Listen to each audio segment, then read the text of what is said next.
สัมผัสกับพลังอำนาจยิ่งใหญ่ของธรรมชาติที่มันกำลังเชื่อมโยงกับจิตวิญญาณของเรากำลังหล่อหลอมความรู้สึกให้เรากลับไปเป็นหนึ่งเดียวกับธรรมชาติกลับไปเป็นหนึ่งเดียวกับจักรวาลความรู้สึกมีชีวิตในจิตวิญญาณของเรากำลังสั่นสะเทือนอนุภาพของสนามพลังงานอันยิ่งใหญ่จากท้องทะเลมหาสมุทรจากแผ่นดินจากท้องฟ้าที่กว้างใหญ่จากแสงตะวันที่กำลังโปรยปลายสาดส่องลงสู่พื้นพิภพจากคลื่นลมพายุฝนที่มันกำลังเติมเต็ม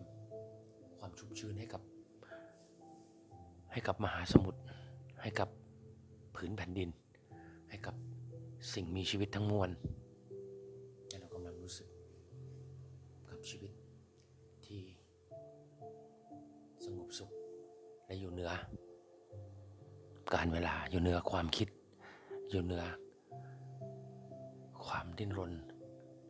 มันคือความอิสระมันคือความ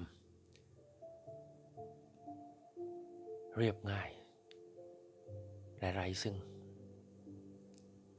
ขีดจำกัดธรรมชาติของท้องทะเลที่มันกำลังชำระล้างหล่อหลอมหรือขัดเกลาให้เราทุกคนได้รู้สึกกับชีวิตที่แท้จริงที่เรากำลังสัมผัสกับหัวใจของเรานี่เองสัมผัสกับจิตวิญญาณของเราสัมผัสกับความรู้สึกที่ลึกซึ้งของเราและกำลังเชื่อมโยงพลังอำนาจอันลึกลับของชีวิตที่เรากำลังรู้สึก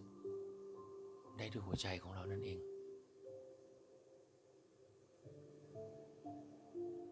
สัมผัสกับอิสรภาพและความสงบสุขสัมผัสกับหัวใจ